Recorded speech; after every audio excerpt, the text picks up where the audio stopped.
A paraeducator from District 20.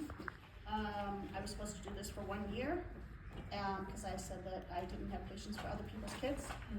And that was in 2018. So they kind of sucked me in. But there's a lot of things along the way that I learned that paras don't quite have the resources that they need sometimes. Sometimes it's the information we're lacking. Sometimes it's the money we're lacking. So I'm going to try and help you guys out. And hopefully there's one piece that you can take home and it's helpful. I just don't want to be another voice in your day. So hopefully I have something that helps. I want to kind of get people collaborating with paras, whether it's para to para, the teachers, the custodians, the lunch ladies. Like, we're all involved in these kids' lives, and I think we all need to work together and notice that we're all important. Yeah, I got you. Hopefully this works. I'm not a professional speaker, so bear with me. I'm passionate about what I'm talking about today, though. I've seen all different para starts, and hopefully if we can kind of change the way we welcome new paras in, we can keep the good ones and they don't run away. Just things that we need, helpful tools to stay organized, data collection. A lot of us, especially SSN I would say, but I think all of us have been understaffed. And when we get that new para in, there's this urge to take the most difficult kid and get a break from him or her and send them to the new para. And I urge you not to do that. Let's let them come in. Let's let them get to know the kids get to know them. Let's let them find out where the bathrooms are. Where's the cafeteria? Where's the nurse's office? Give them a week to shadow someone with our more spicy kids so that they are more comfortable setting boundaries, holding the ground, whatever it might be that we need for that kid. I think that's where we're throwing them into the deep end of the pool is sometimes why we lose the good ones. Current resources. I created a para-binder. I have a sample of it. Up here I just have one. But most of this, what you have in your packet, is in my para-binder. I created 4 para-binders. We have in our room we have 3 paras and a teacher. And those para-binders today are on our desks for the people that are taking care of our kiddos today. It's got everything that they could possibly need down to a kid that might need a little extra help in the bathroom. Everything is in there. New paras, new kids, we hand them this. So this is their schedule. We color code it to the map of the school. Sometimes we don't have enough human beings to walk the little ones or the big ones. I'm in high school. I work in high school, so to walk them around. This gives them a little confidence. They can find their way. Sometimes they don't even need that first time around. Sometimes they just need this. And especially for high school where they don't want to walk around with us, they don't want to be seen with us. It's easier to hand them this. If they feel confident to find their way around, then they don't have to walk around with us. They don't all need it.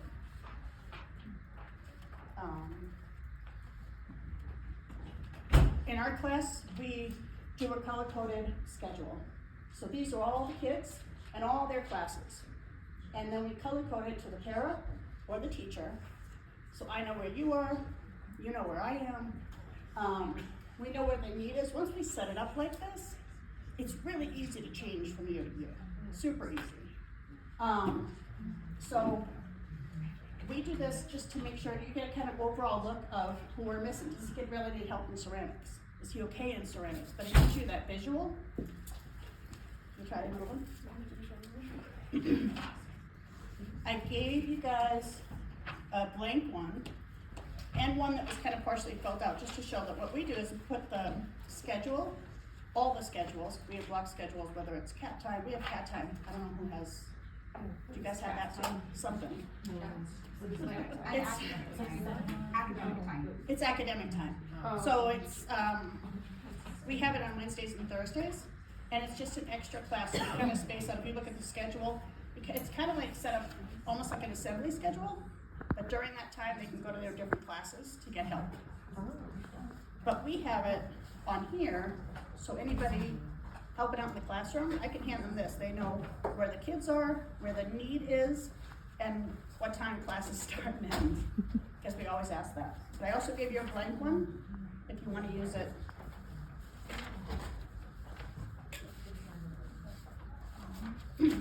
I'll have my email at the end if you want to email me and get a digital copy of anything in this packet. I'm happy to share anything that I've created, anything that we've created together as a team.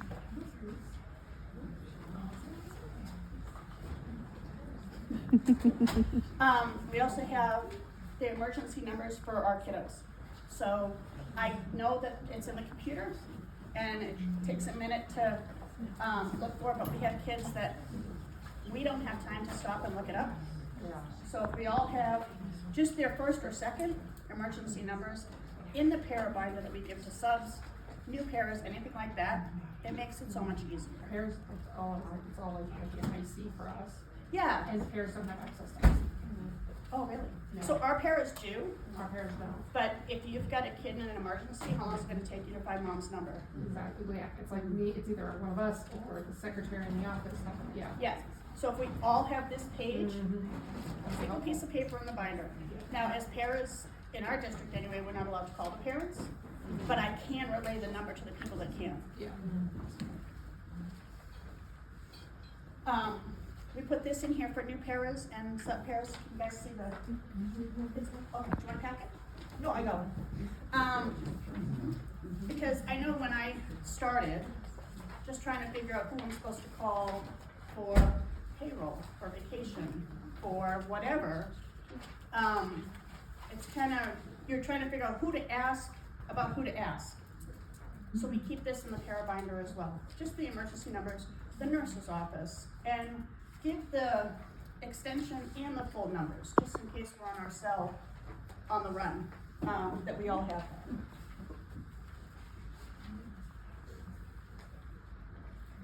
So this one is our IEP at a glance, not an accurate student, just so you know. But just to put in some of the really important things, because I get it that we send out kind of a glimpse to teachers that has a lot of information on it.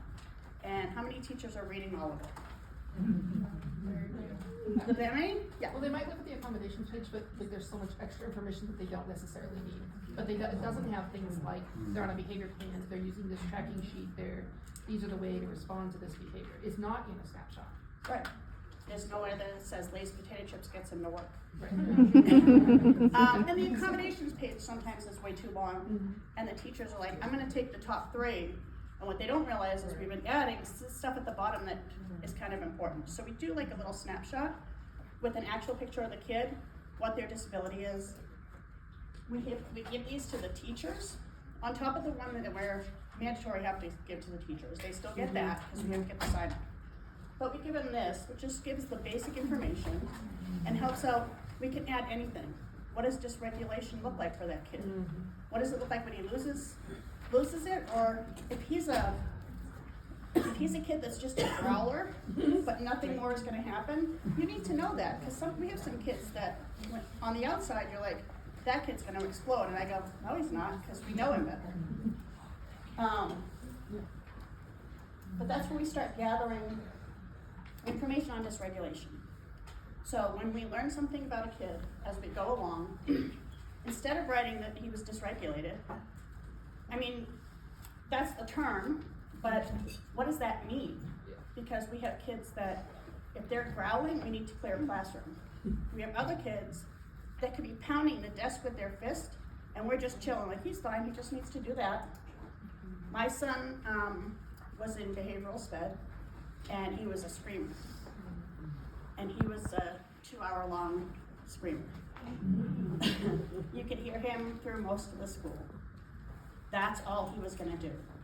But he's 6'2" now, 300 pounds, and if that's coming at you, screaming at full volume, you get worried that you're about to get something. And my son would never. never put his hands on anyone, he never did. He graduated in 22, we never had an incident. But that's important to explain dysregulation. He is dysregulated, he's not dangerous. We don't have to clear the classroom. Unless kids are getting nervous, we'll clear it for screamers, because we don't want kids getting scared. But so that people know what that means. Data collection. We do some of this. Now there's the standard data collection, but then sometimes it's the data collection on certain behaviors, trying to show if they're not on the bus in the morning, what does that look like? So if mom has to bring them in later on in the afternoon, what does that look like? So we keep this data and say, you know what? There's hardly any check marks when he's on the bus every day. When he's on the bus once a week, this thing is filled like it's Christmas lights. So then we get to learn that. And there's any way to do it. We do this, or we used to. Kind of became a lot. But this is every 15 minutes from the start of the day, from bus to bus. And then you can put whatever you want at the top. These were the things that we noticed with one specific student, but you can put anything you want on this. And again, anything you want digitally. I have packets up here if anybody came in late and didn't get them. But if there's anything in here that you want digitally to be able to use, you can email me. My email will be at the last page, and I'm happy to send out anything. Verbiage. We've had students that if you say they have an option, they're all for it. You say they have a choice, something's getting thrown. It's good to share that, have that in the parabinder, communicate that to your team. Say, hey, to me it sounds the same. Options and choices to me sounds the same, but to that kid, that's the difference between a happy kid and a chair flying past you. So, my son, it was, a lot of kids, when they're dysregulated, you can sit them down and say, when you're ready to talk, I'm ready to talk. I'm gonna give you 5 minutes. And that gives them that kind of control. Okay, I have 5 minutes to calm myself down. My son, that escalates him. He needs silence. And that's what we need to communicate. Make sure we're communicating in the para book, communicating team.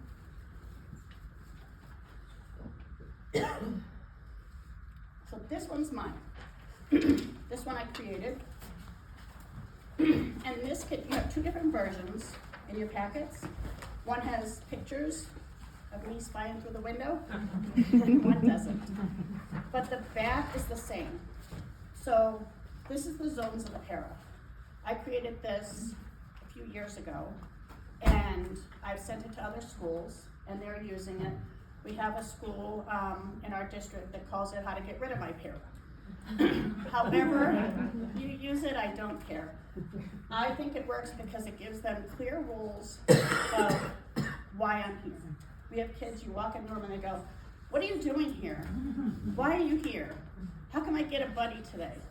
This is what we did to get me to whatever point in the circle. I have to sit right next to you.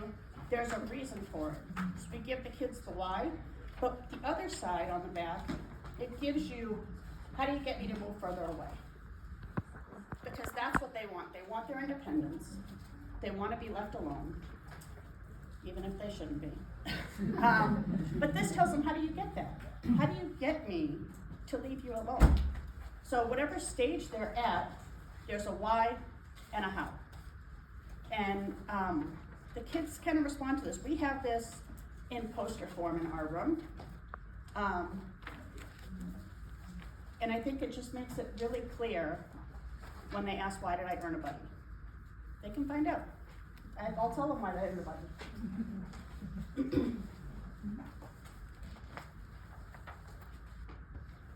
We do a lot of visuals.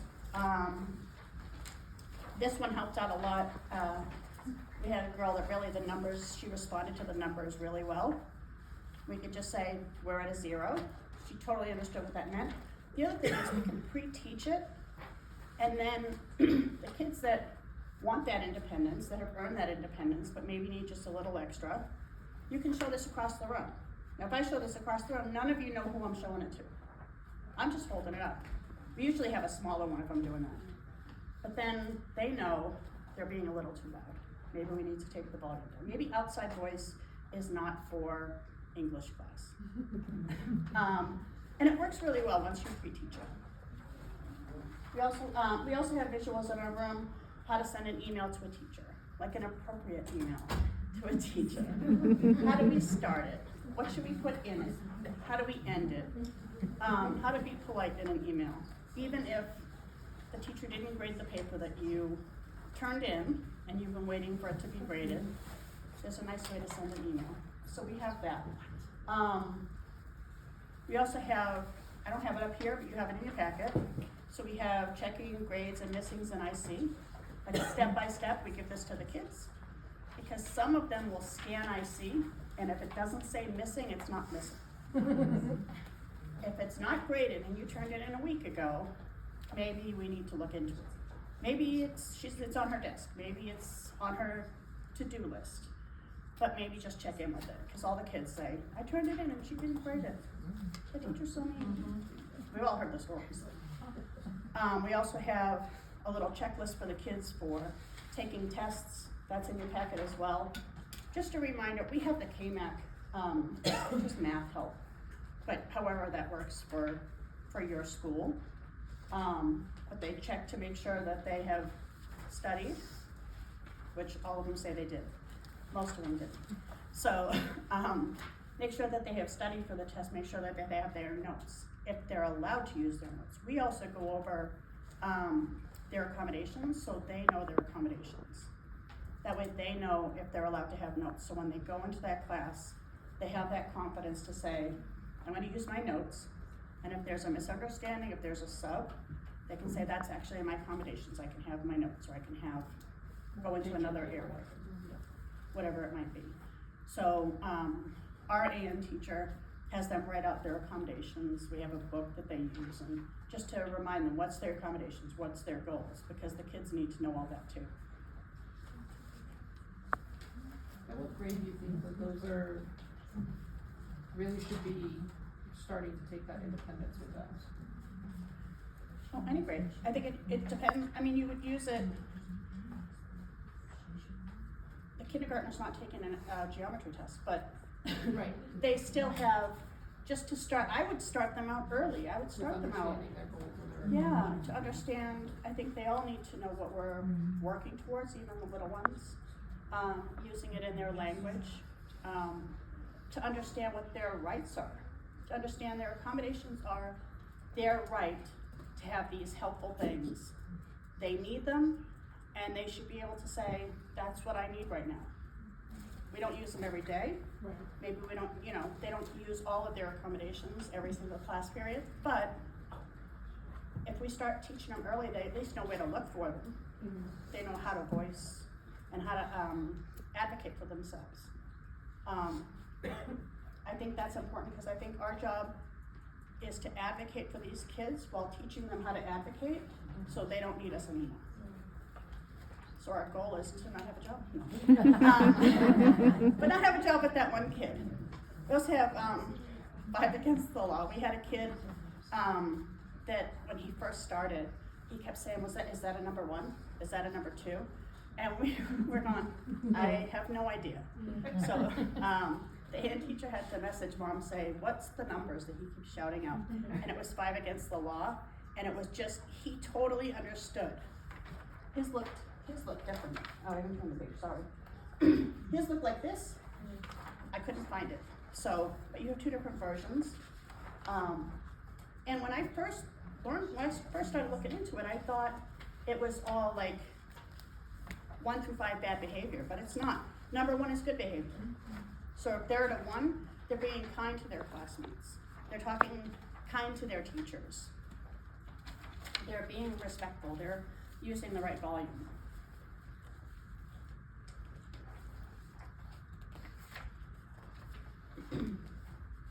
So the Life Academics, our AN teacher created a book. She created a book for the majority of our kids, which has this in it, and then I created one for a kid that's a little bit more impacted. So this can be adjustable. We do the super important, medium important, least important. And I tell them all the time, if that's a dentist appointment, put it in.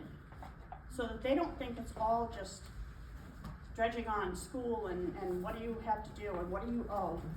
But we do have this part, this on the back, the class name, missing work, homework, whatever is coming up. We have them write out their coping strategies.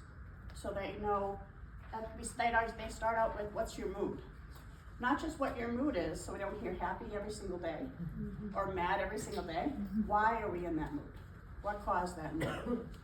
So they write their mood, the why. We do a backpack, not a backpack check, like it would be for security, but a backpack check for the tuna sandwich from Friday. That's been in there still. You know, the candy wrappers, the assignment that he turned in, but the teacher didn't grade, and it's at the bottom of the backpack, which we all know, probably every kid has that. So we do that. We started to have them have a peer check it. So it's not us checking it. They gotta ask their friend, do you think this looks right? Does that look like your backpack? Am I keeping it neat enough? And then we can still check in on them. They have a ready for class. When we're ready for class, do we have our laptop? Do we have a pencil? Do we have what we need so that we don't then have to leave class to come back and get it? And the other one is for the younger kids. So this has the mood and everything. I put the mood meter on it. What do I need for class? But my kiddo does what day of the week it is. Sometimes we do what the weather is. What is it like outside? Today's kind of bad. Mom's name, address. So this can be elementary, middle school, high school. This could be for all of our kids. It teaches them time management. It teaches them organization. It helps them to not miss an assignment so that they can also bring this home. Then mom knows what was for homework. What do we have coming up? So we even have a get ahead for the kids that say, I don't have any missing assignments, I've done everything. Then they have to put something on the paper. So we know that their eyes were on the paper at some point. But I think it works really well. It works really well for high school, but I think it's for any kid. I would think it's for any age. You can adapt it.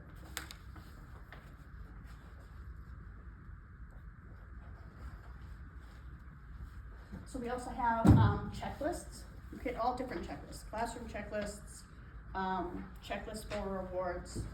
The kids seem to like bringing them back to show how they were in class. If they weren't so great in class, sometimes they seem to get lost. I'm not sure how that happens. Somehow we've misplaced them. But for the most part, just kind of keeping track of behavior, or what is the class working on, or what's the assignment that I have to do tonight, whatever that is. Because then they can take these and transfer them onto the other life academic sheet.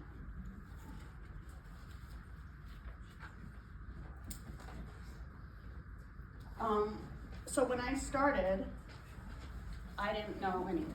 I have a medical background.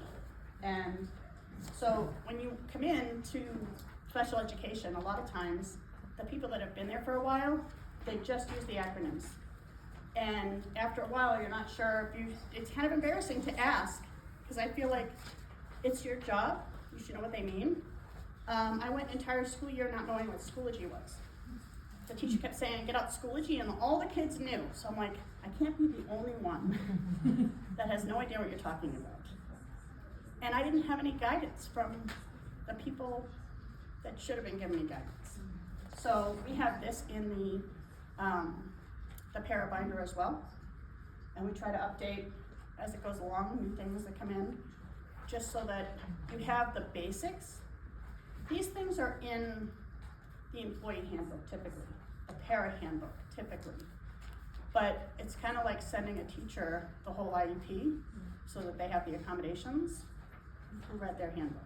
The entire handbook, nobody. Not even me. I probably should have, but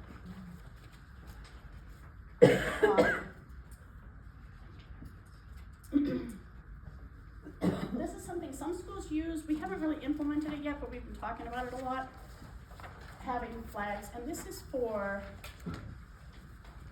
kids that are dysregulated, kids that are having a rough time, and you might be out in the hallway with them.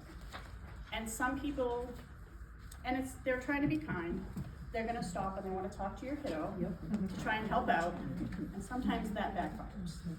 So instead of calming them down when they're telling them to calm down, it just makes it worse. So if we have a kid that, for whatever reason, we've stopped in the hallway and we can't get him to move any further, we would let the school know how we use the flags. So when you're walking by and I have a flag up, you know exactly if you should stop and say, hey, how you doing? You know, are you having a hard day? Or what's for lunch, or whatever it is, or to just walk on by and not help. We have one that says we are planned ignoring, so that way people walking by don't see a behavior and think they do need to come, you know. It's like, oh, no, we are planned ignoring, don't come in and be like, hey buddy, it's like, no, I know. stop, we're good, we know this is happening, we got it. Because that's the time over. Yeah, yes. Like, we're like, we got about half an hour and then he's probably gonna be okay, and someone comes in and you're like, thank you so much. Start that after we're over. Start that over. That was my son. And like out at the supermarket, when I would have that issue, everybody wants to get involved because I've got a crying kid and I'm ignoring him. And they're like, mean mom. But sometimes that's what works. And Well, like the kids banging their head on the floor. right, They're not hitting it hard enough to hurt, and people are like, you should do something. yeah, No, just leave them alone. yeah, yeah, yeah. I had a lady at a supermarket. My son was kicking and screaming on the floor, and she's like, "What? He just wants a bag of M&Ms. I could get him a bag of M&Ms." I said, "Well, thank you for your help. I can buy the M&Ms. He's not getting the M&Ms." So I think it's important because sometimes when we are planned ignoring, to the outside world it looks like we're kind of being used. Like, that kid's so sad, and you're not even looking at him. People want to come over and like rub my son's back, and I'm like, you put your hands on him, it's on you. That's the risk you're taking. But I think the flags work out really well. It's something simple, and it can just be colors, but it needs to be communicated. So we put it in the para binder, send an email out to staff, let them know. If I'm holding up a red card, walk away. I don't need your help. I appreciate your help, but I don't need your help. I think we need to make sure we're sharing. I think my first job at District 20, I didn't know what the kids' goals were. It wasn't shared with the paras. And I think we need to share the goals with everybody. The kids need to know what their goals are. The paras need to know what the kids' goals are. I think we all need to be on the same page, especially with like accommodations. We share, especially if your paras don't have access to IC, we have a page that has all the kids' pictures and their names. Because I don't want to walk into a classroom and shout out, I'm here for James. You know, I don't know what he looks like. So if I have a picture, some of the pictures are a couple of years old, but you get a gist of it. You walk in and you go, oh, okay, I know who you are. And then we can kind of be discreet about it, because I just hate calling out the kids in the classroom, especially as they get older, that we don't want to embarrass them. We want them to be part of their peer group and all that. The other thing is, there's a difference between inclusion and meaningful inclusion. And this is something I'm really passionate about. My son, when we started in Massachusetts, they called it inclusion. 15 minutes a class, he was allowed to go sit in the back with his para and observe. And then he went back to the SPED classroom. And I didn't know any better. So I'm like, that's good, he's in a classroom. When I started working as a para, I realized he's just an observer. He's not part of the classroom. So for us, when the teacher comes over and says, you know, this is for John, he's right there. I'm not part of the classroom. I graduated high school. Like, I don't need the paper. So hand it to him. If it's something I need to take to help him, then I will step in. But he's your student first. Even the kids that are just coloring in pictures because that's all they can do, make it a picture of what the topic is. Do your best to keep them on whatever the teacher's teaching at whatever level they might be. I think that's important. When there's a group project, put them in the group. You shouldn't be their group buddy. The para shouldn't be the group buddy. It should be a peer. And you can do that with all the kids. I think everybody has different needs. All the kids have different needs, right? And maybe you need to sit in with the group because that's where your kid is. But he should be sitting with his peers at every level, as much as you can. Building relationships. With my son, I taught him at a young age, it's a bad moment, not a bad day. Because kids will come to you and it's 9 o'clock in the morning and they go, having a bad day. You're not having a bad day, it's 9 o'clock in the morning. Having a bad moment, and I have had conversations with kids like, if we're gonna piece all our bad moments together, it turns into a bad day, but that's a choice you made. We don't need to burn down the house. If you're having a bad moment, let's fix it. Let's take a break. Let's talk about it. Whatever needs to get you past that bad moment so it doesn't turn into a bad day. Because a bad day is a choice. I think there are times that our AN teacher has taken the day off and left me with instructions. And then I see the kids having a conversation that should be had. We have a kid that doesn't really like to shower a whole lot. And one of the girls looked and she says, how come you don't shower? People don't like stinky people. And I kind of feel like something bad is gonna happen. And it didn't. They just started talking. So when she came back from her day off, I said, you know the packet they were supposed to do? We didn't do it. We had a conversation about showering. Can't do that every day. I know that. But it builds their relationships. It builds a relationship with each other, with us, to know that those conversations are safe to have in the classroom, that we're in a no judgment zone. We're just talking about maybe showering a little more often might be helpful. Maybe brushing your teeth isn't so bad. But they start talking to each other, and I love sitting back and watching that communication. Sometimes the assignment can wait. I don't know so much. Deodorant is your friend. Huh? The deodorant is your friend. Toothpaste isn't scary. But it's fun to watch the kids just kind of discuss that, and some of our kids just say what's on their mind without any thought. They just spit it out, and to get the other kid to just hear it without getting mad, and it's not coming from mom, it's not coming from us, it's not the adult, because we start sounding like Charlie Brown's teacher after a while. So to have it come from a peer, sometimes the assignment waits, and I'll ask for forgiveness later.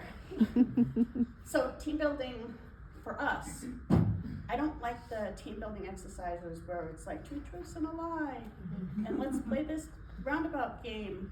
But I think just like we're taught that we presume competence with our kids, we need to presume competence with each other. We need to start trusting in our teams. And if you trust in your teams, then when you need a break, it doesn't feel bad. It doesn't feel bad to say, this kid's been screaming in my face for 2 hours, I need someone else to take over. If you don't trust in your team, then you're afraid to say that. You're afraid to say I need a break. Because you don't want to walk away and have the whole team going, here she goes again. She can't handle that kid. We all need a break. We all have a limit. Consistency won't happen. Right. If I hand it over to somebody else and they're just gonna give in and give them whatever they want, and it's totally on the measure of work that's started. That might happen. But the other thing is, if that does happen, then that's a conversation. I think we all need to be open to that conversation.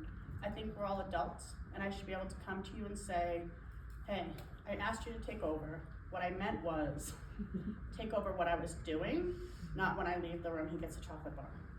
That's not helpful, because then I'm the mean para, and you're the one with the candy. So, but that's trusting in your team, and none of us are perfect. We all make mistakes. We all do things that someone else will say, I wouldn't have done that. Like, we need to have patience and have conversations. When I say, can you take over? I need you to be the one to come and do what I'm doing. Stand your ground. You know, it's planned ignoring, whatever it might be. Because what I don't want is, if I need a break, and we're just about at the end of this maybe, but I've just had enough, for you to come over and cuddle with them and set them off again. If we're ignoring, we're all ignoring, whatever it might be. So you have to trust in your team. We have a really good team at my school, and I think we work really well together. Conversations can be hard. Whether you're the one that made the mistake or someone else is, those conversations can be hard. But if you trust in your team, the conversations are something that needs to be had. Quick question. Yep. What do you need from your sped teachers and admin specifically? I don't know, maybe you'll get to this, am I too far ahead? No, go ahead. Okay, what do you need from your sped teachers and team in order to be successful? Because I'm hearing like, it seems like you have a really beautiful team and the pairs are communicating well. And I assume that some of the same with communicating well with sped teachers and admin, but what specifically do you think helps your team operate so smoothly? Being open to those conversations, I think for us, last year it was just me and the AN teacher with 12 kids. Oh. And that's really hard. You need communication. So when we had 2 new paras, they're not new paras, experienced paras but new to our room, the conversation we had before hire was, we communicate and we need you to communicate. Whatever that is, come over and say to me, I was really mad at you and you did this and it really pissed me off. I need to be open to what I did. You need to be open to come to me to know that I'm not gonna say, no I didn't, or you're making a big deal of it, or it was your fault. To just calm down and listen to the other person. I think the communication is important. The communication is what's gonna build the trust, not the roundabout where we're sharing our dog and cat, and that could be fun for some people. It's never been fun for me. I like being with that person, having that conversation, talking about the kids, being open, when we're in a room talking as a group, I think it's important to have that as kind of a safe space, to be able to say, man, that kid really irritated me today. And not have anybody go, documenting. We've all had that kid. So, yeah, I think that's where it works really well for us. And our whole school is kind of like that. We can probably go to anybody and have that conversation. I'm having a bad day, I need some support. But by having those difficult conversations, like, we've never had to go outside. I've never had to say, I tried talking to her, now I gotta go talk to the assistant principal because she's not talking to me. We always have the conversations. Sometimes they say. Oh, I have it shortened. Sorry, this was supposed to be shortened. The parabinder, I'm gonna have it up front at the end, if you guys wanna flip through it, but really it's kind of this stuff. The other thing that, with new paras and sub-paras, are evacuation plans. I didn't know where I was going, but I don't even know for the first 2 years. I'm just following people, you know? The teacher knows, which is great, but if the kid wanders off and then I gotta go grab him, where did the line go? They were all filing out. Yes. I love this. I love all of these resources, but I would imagine that this is very overwhelming, maybe for a parent to like maybe pop all of this on them. Like, is there like a timeline of like how you sort of go Yes. through the binder with them? Yes. And like what to kind of like pay attention to when, or? Yeah. So what we like to do is say, let's say it's a week that you get to shadow me. Okay. So you get to shadow me with kind of the spicy kids. I'm gonna walk you through the binder. I'm gonna give you a map of the school.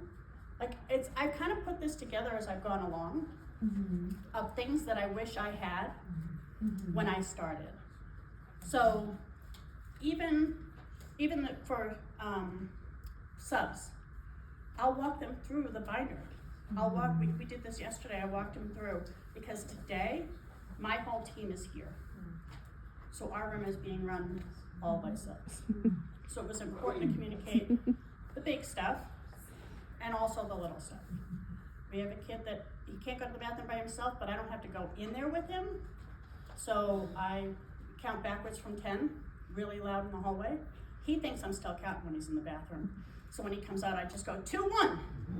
And as long as he thinks I'm counting, but those are the little things we need to share with the subs. Or she's gonna be wondering, when is he coming out of that bathroom? You're probably gonna have to go get him. So no, I totally agree. This is not like, this is your stuff, bye. Cause I think we've all experienced that, yes. I have so many questions in this. My question for right now, kind of piggybacking off of the last one, is this district-wide, or this is just kind of you and your school team that figured out how to like train and support paras? How's the rest of the district doing it? Do you have any idea? This is my team. But. As I keep talking to people, like I've talked at UCCS, I spoke at Pine Creek High School, trying to communicate this. Like I get it.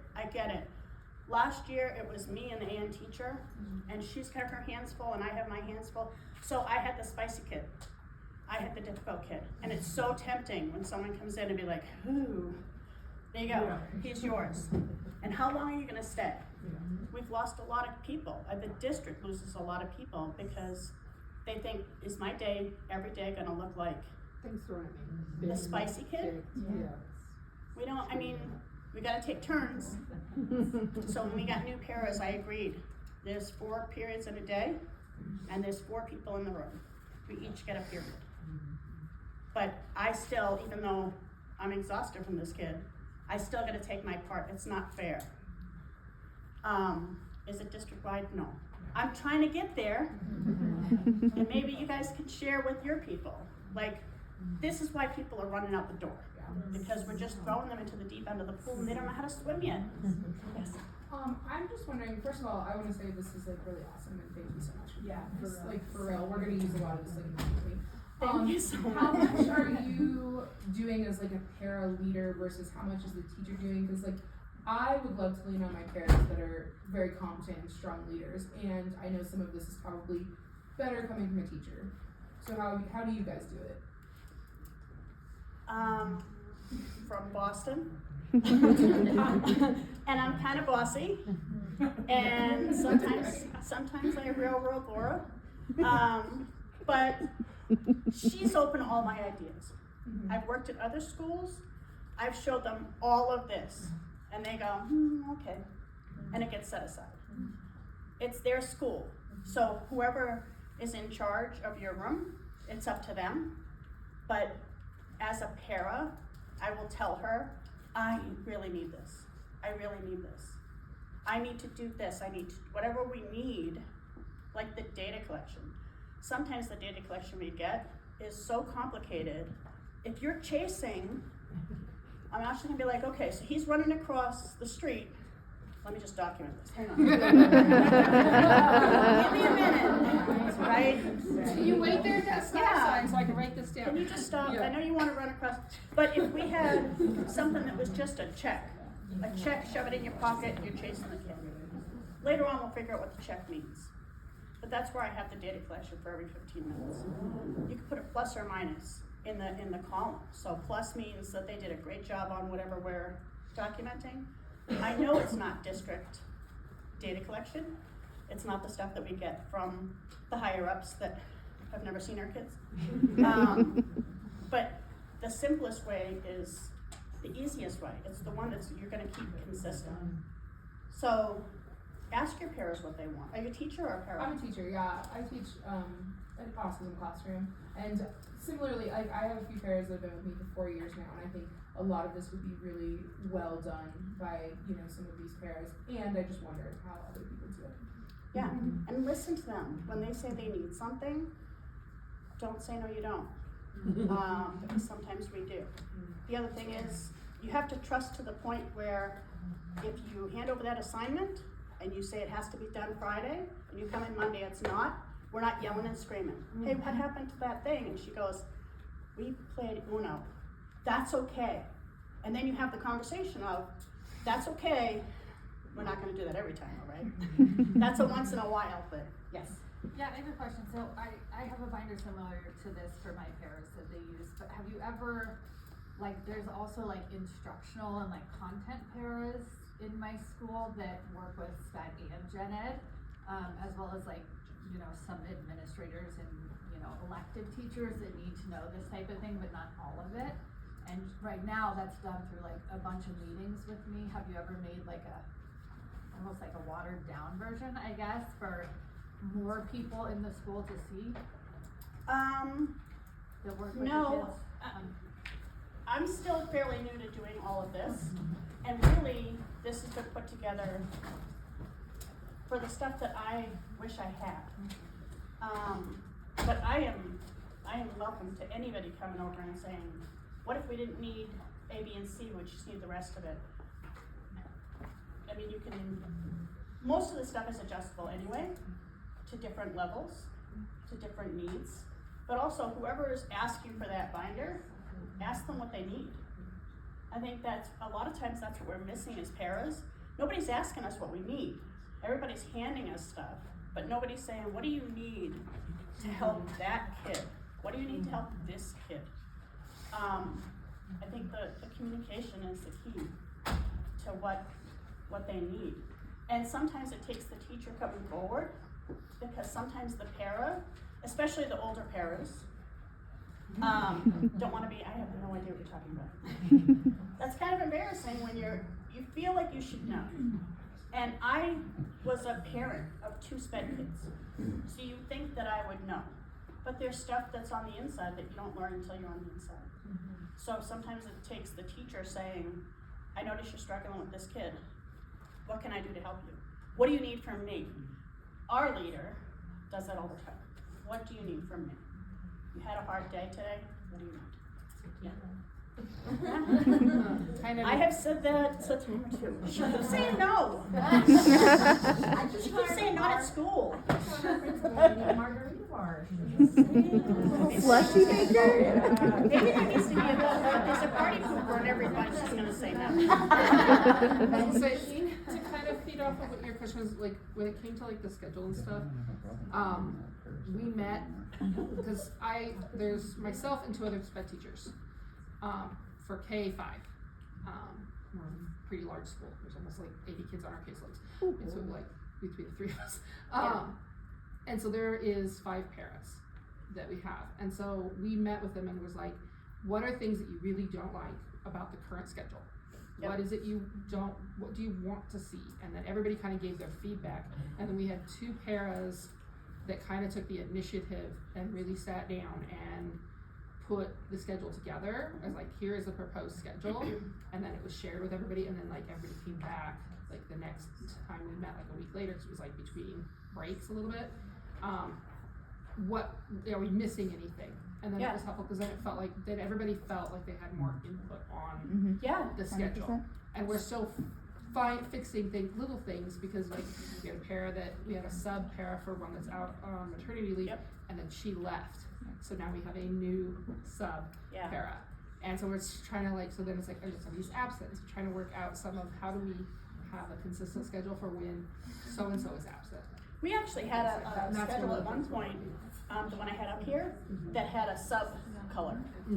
So if there's a sub, those are the kids that are a little easier to handle, because we don't wanna scare them away. And they're only here for a day or 2 or a week or whatever. But we have 3 paras. So we make out the schedule with just the kids' stuff on it, and then we start, I don't know, kind of like bidding on a job. I hate math. Do you wanna do math? I love science. Do you wanna do gym? Some of us love gym. Whose duty can we take over and, yeah. So we start coloring it in, the 3 paras, and then we take it to our fearless leader, say, what do you think? And sometimes she says, well, this one's not getting the support that they need, let's add somebody to that. Let's just check in on this and not stay the whole time. But then we have stake in that. We've chosen where we wanna be, and then she just makes sure that, that she agrees with it. So, I've got a question really fast. When Okay. you look at your notebook and you're carrying it from place to place, Mhm. I don't know how big it is there a, She's ready. oh, not that, okay, I was gonna say, is there a consideration for an electronic one if necessary? And would Yes. that be better? That's a really good question, cause Laura set up, give me the name. OneNote. OneNote. Yeah? So all this stuff is in OneNote. So if that makes it easier for you, then you can do that. I've also had some of the digital stuff on my computer so that I can do the data collection in there instead of on paper. Whatever works for your team. What is OneNote? It's like It's like Google, but yeah, it's like sharing document. It's like a notebook that Microsoft has, and it just has different tabs. So they have ones for different kids and have all of the things that Tammy's created for yeah, our it's like a team. digital binder. Snapshots on the digitally. Exactly. Yeah. And we have tabs for their goals, for their accommodations, so anytime they need it or Yeah. if someone else is coming in, we can just share it with them immediately. Something, yeah. Yeah. You can, when you go into our OneNote and you've lost your schedule, you print out schedules. I don't know where they go. Probably back on your desk. Day-to-day sometimes. You can click on it, if you just need to take a peek, click on it, take a peek. If you need to print it, you can print it from OneNote, like whatever you need to do. But yeah, cause we don't all have the ability to carry stuff when we're running. I get that. Okay. This was something the school created, this is not my doing, but I absolutely loved it. These are our fearless leaders, admin, the nurse, they have on, they set up a Schoology page of resources, and you can go on there and, the teacher sends you to the office and go ask Anna something, and you've gotta walk in there and, like, who the heck is Anna? I thought it was 10.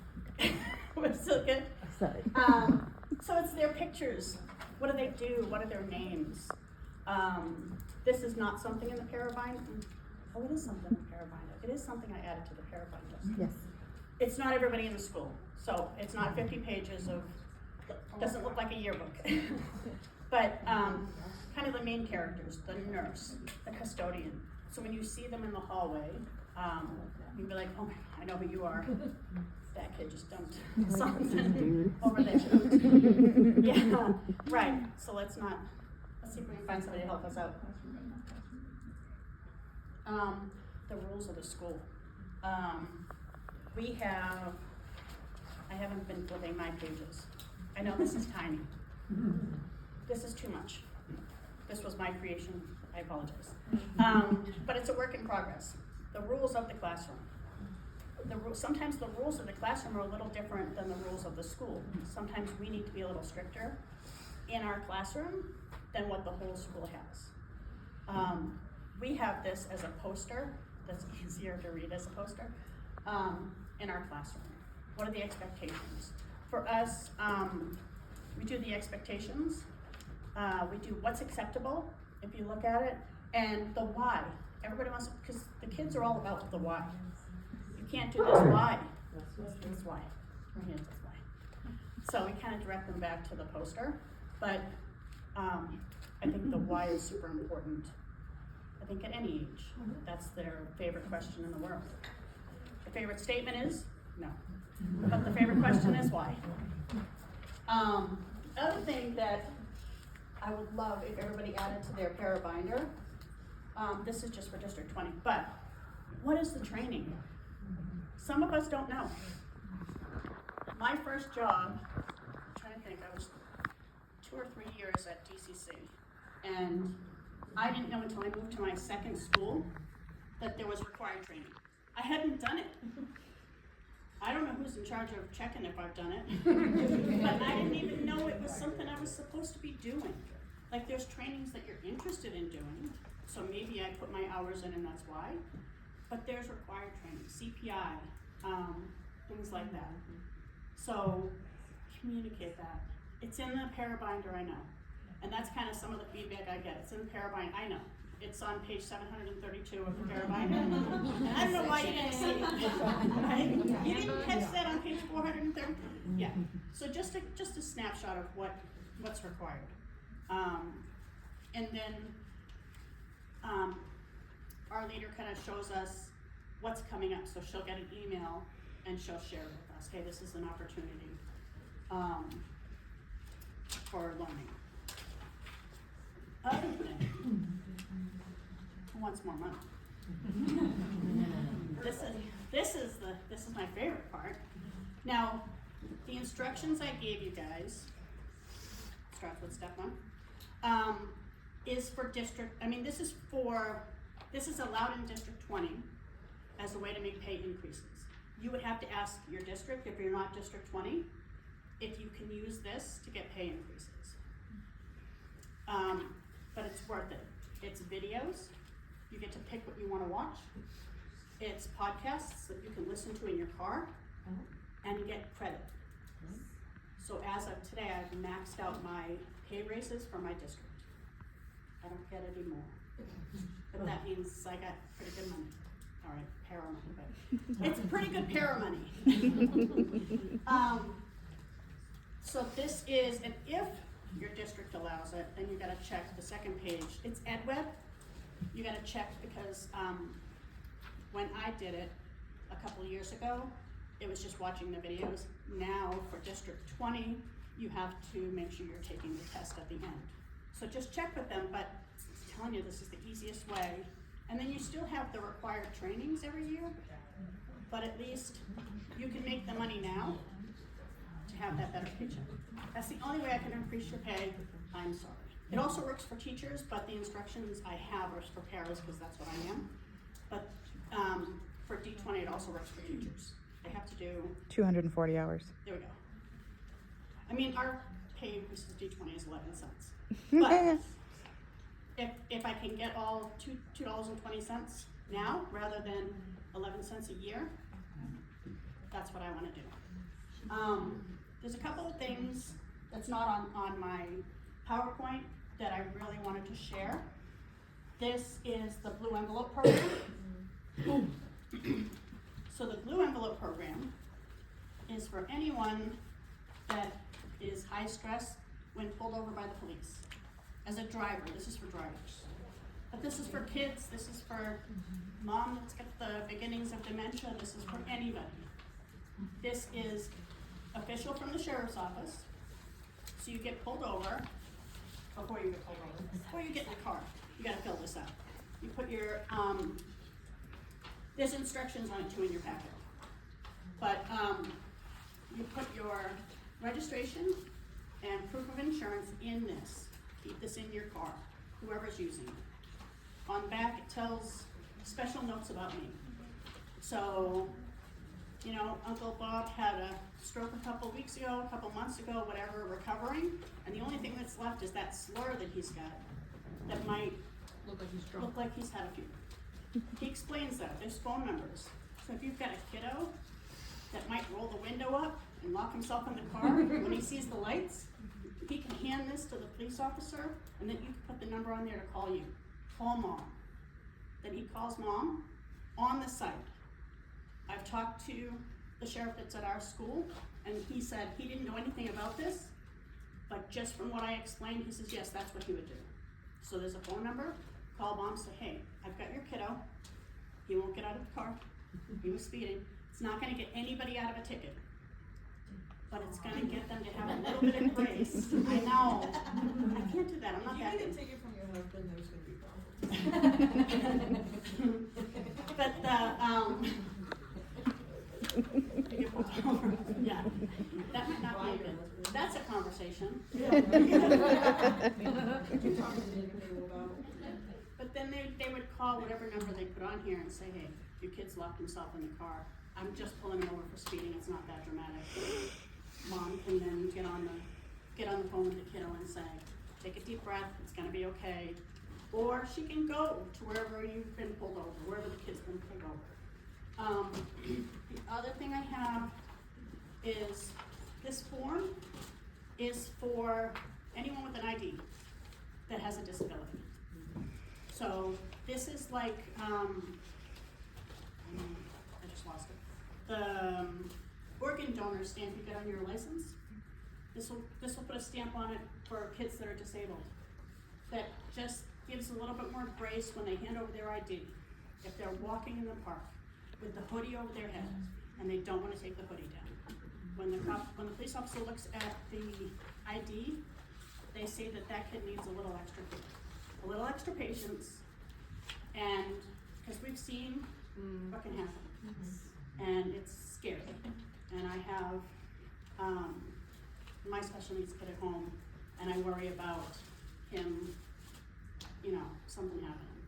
So the more we can do with the Blue Envelope program, the more we can do with the disability stamp on the ID, just to protect these kids. Share this with parents, send these home with your kiddos, explain it to parents, whatever you need to do, so that our kids are safe. This wasn't in my presentation, it was something I got later. And then, one more thing before you guys run away. Gigi's Playhouse. This is a very dear friend of mine is gonna open a Gigi's Playhouse in Colorado this summer. It is resources for, technically, it's resources for families with kids that have Down syndrome. Free resources, free trainings. Everything with them is free. You don't pay a penny when you walk in.